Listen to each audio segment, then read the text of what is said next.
தமிழ்நாட்டில் தற்போது மிகவும் பெரிய அரசியல், பொருளாதார மற்றும் சமூக விவாதமாக மாறியுள்ள திட்டங்களில் ஒன்றுதான் பரந்தூர் விமான நிலைய திட்டம்.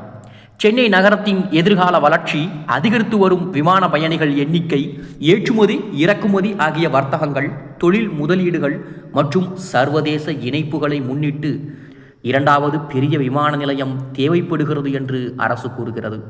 அதே நேரத்தில் ஆயிரக்கணக்கான ஏக்கர் விவசாய நிலங்கள், நீர்நிலைகள் மற்றும் பல கிராம மக்களின் வாழ்வாதாரம் பாதிக்கப்படக்கூடும் என்ற அச்சத்தால் இந்த திட்டத்திற்கு எதிர்ப்பும் உருவாகி இருக்கிறது.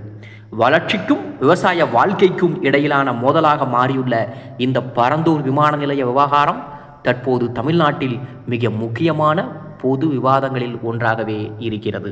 சென்னை இன்று தென்னிந்தியாவின் மிக முக்கியமான நகரங்களில் ஒன்றாக மாறியிருக்கிறது.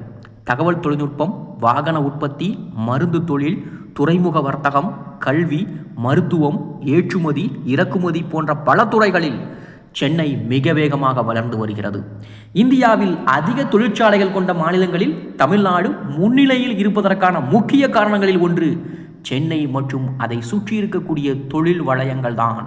குறிப்பாக ஒரகடம், ஸ்ரீபெரும்புதூர், காஞ்சிபுரம், வல்லம் வடகல், மறைமலை நகர் போன்ற பகுதிகளில் உலகளாவிய நிறுவனங்கள் செயல்பட்டு வருகின்றன.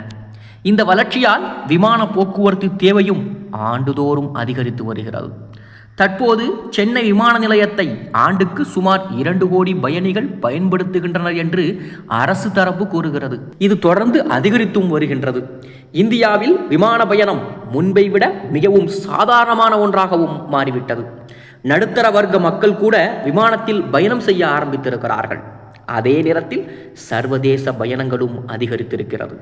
அடுத்த 10 அல்லது 5 ஆண்டுகளில் சென்னை விமான நிலையத்தை பயன்படுத்தும் மக்களின் எண்ணிக்கை 7 முதல் 8 கோடி வரை செல்லக்கூடும் என்றும் கணக்கிடப்படுகிறது.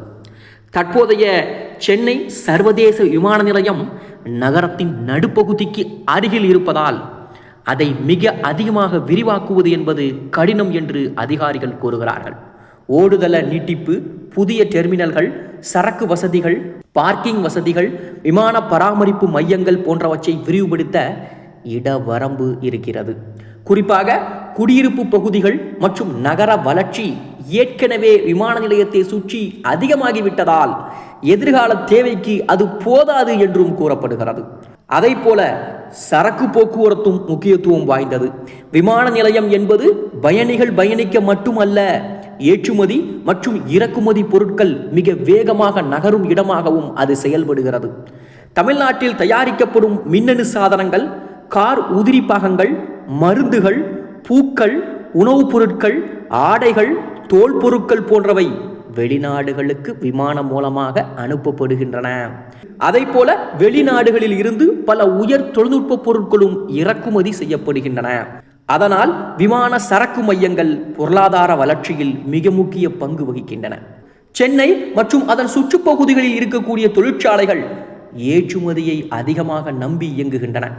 உலகளாவிய நிறுவனங்கள் தங்களுக்கு அருகில் பெரிய விமான நிலையம், துறைமுகம், விரைவுச்சாலை, ரயில் இணைப்பு போன்றவை இருக்கின்றதா என்பதை முக்கியமாக பார்க்கிறார்கள். அதனால் புதிய விமான நிலையம் வந்தால் மேலும் பல வெளிநாட்டு முதலீடுகள் வரலாம் என்று அரசு நம்புகிறது. குறிப்பாக எலக்ட்ரானிக்ஸ், செமிகண்டக்டர், லாஜிஸ்டிக், குளிர்சாதன சரக்கு மையங்கள் போன்ற துறைகள் வளர்வதற்கு வாய்ப்பு இருப்பதாகவும் கூறப்படுகிறது. பெங்களூரு, ஹைதராபாத், டெல்லி போன்ற நகரங்களில் பெரிய மற்றும் நவீன விமான நிலையங்கள் உருவான பிறகு அந்த நகரங்களின் உலகளாவிய தொழில் மதிப்பு அதிகரித்தது என்பதையும் அரசு எடுத்துக்காட்டாக கூறுகிறது. குறிப்பாக ஹைதராபாத் விமான நிலையத்தை சுற்றி பெரிய அளவில் ஐடி மற்றும் மருந்து தொழில்கள் வளர்ந்தன. அதுபோல சென்னை எதிர்கால போட்டியில் பின்தங்கிவிடக் கூடாது என்பதற்காக புதிய விமான நிலையம் தேவைப்படுகிறது என ஆதரவாளர்கள் வாதிடுகிறார்கள். இன்னொரு முக்கிய காரணம் சுற்றுலா மற்றும் சர்வதேச இணைப்பு.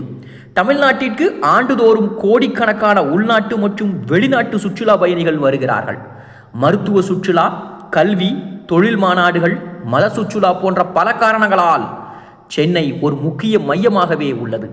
அதிக விமான சேவைகள் வந்தால் வெளிநாட்டு பயணிகளின் எண்ணிக்கையும் அதிகரிக்கலாம் என கருதப்படுகிறது. புதிய விமான நிலையம் அமைந்தால் அதை சுற்றி ஆயிரக்கணக்கான வேலை வாய்ப்புகளும் உருவாகும் என கூறப்படுகிறது. விமான நிலையத்தில் நேரடி வேலைகள் மட்டுமல்லாமல் ஹோட்டல்கள், உணவகங்கள், டாக்ஸி சேவைகள், பாதுகாப்பு சேவைகள், கட்டுமானம், லாஜிஸ்டிக்ஸ், சரக்கு போக்குவரத்து, வணிக வளாகங்கள் போன்ற பல துறைகளிலும் வேலைகள் உருவாகலாம். ஒரு பெரிய விமான நிலையத்தை சுற்றி முழு நகர வளர்ச்சியே உருவாகும் என்று ஆதரவாளர்கள் கூறுகிறார்கள். ஆனால் இதற்கு எதிராக மிகப்பெரிய கேள்வி என்னவென்றால், இந்த பரந்தூர் விமான நிலையத்திற்காக யார் விலை கொடுக்கிறார்கள் என்பதுதான். இந்த விமான நிலையத்திற்காக மட்டும் 5000த்திற்கும் அதிகமான ஏக்கர் நிலங்கள் கையகப்படுத்த வேண்டிய சூழல் இருக்கிறது. ஏகனாபுரம், வளத்தூர் போன்ற கிராமங்களில் வாழும் மக்கள் தலைமுறைகளாக விவசாயத்தையே நம்பி வாழ்ந்து வருகிறார்கள். அவர்களின் நிலம் என்பது பணமதிப்பு மட்டுமல்ல, வாழ்க்கையின் அடிப்படை. அரசு பல லட்சம் ரூபாய் கொடுத்தாலும் அவர்கள் மீண்டும் அதே வாழ்க்கையை உருவாக்க முடியுமா என்ற கேள்வியும் எழுகிறது. பரந்தூர் பகுதியில் உள்ள பல நிலங்கள் இருபோக நெல் சாகுபடிக்கு ஏற்ற வளமான விவசாய நிலங்கள் என்று கிராம மக்கள் கூறுகிறார்கள். மேலும் அந்த பகுதியில் நீர்நிலைகள், ஏரிகள், கால்வாய்கள், மழைநீர் சேமிப்பு பகுதிகள் உள்ளதாகவும் கூறப்படுகிறது. ஒரு பெரிய விமான நிலையம் அமைந்தால் இயற்கை நீரோட்ட அமைப்புகள் பாதிக்கப்படுமோ என்ற அச்சமும் இருக்கிறது. சென்னை ஏற்கனவே வெள்ள பிரச்சனையை சந்தித்த நகரம் என்பதால் இந்த அச்சம் பலரிடம் அதிகமாகவே உள்ளது. சுற்றுச்சூழல் ஆர்வலர்கள் கூறும் மற்றொரு விஷயம் வெப்பநிலை உயர்வு. பெரிய அளவில் கான்கிரீட் கட்டிடங்கள், ஓடுதளங்கள், வாகன போக்குவரத்து ஆகியவை அதிகரித்தால் அந்த பகுதியின் வெப்பநிலை உயரக்கூடும். விமான எரிபொருள் பயன்பாடு, காற்று மாசு, ஒளி மாசு போன்றவையும் அதிகரிக்கலாம். குறிப்பாக கிராம வாழ்க்கையிலிருந்து நகரச் சூழலுக்கு மாறும் நிலை அந்த பகுதியின் இயற்கை அமைப்பையே மாற்றிவிடும் என்று அவர்கள் கூறுகிறார்கள். மக்களின் மனநிலையிலும் இந்த திட்டம் பெரிய தாக்கத்தை ஏற்படுத்தி இருக்கிறது. நிலம் போனால் வாழ்க்கையே போய்விடும் என்ற அச்சம் பல குடும்பங்களில் இருக்கின்றது. குறிப்பாக வயதான விவசாயிகள் மற்றும் பெண்கள் அதிக மன உளைச்சலில் இருப்பதாகவும் கூறப்படுகிறது. பலருக்கும் நகர வாழ்க்கை தெரியாது.